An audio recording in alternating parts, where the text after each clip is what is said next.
এই ঘন জঙ্গলের ভেতরেই আজ ঘটতে চলেছে এক মজার ঘটনা। আমি এই জঙ্গলের রাজা। আজ সবাই আমার কথা শুনবে। রাজা হওয়া আলাদা কথা, কিন্তু দৌড়ে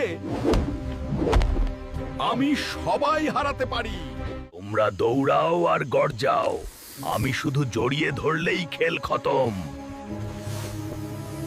বন্ধুরা, শক্তি শুধু লড়াইয়ে নয়, বুদ্ধিতেও শক্ত হতে হয়। এই যে এত কথা হচ্ছে, কিন্তু আজ খাবার কে জোগাড় করবে? আজ আমরা সবাই একসাথে কাজ করব।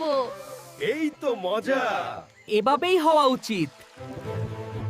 বুঝলাম, জঙ্গলের আসল শক্তি বন্ধুত্ব। বন্ধুত্বই সেরা শক্তি।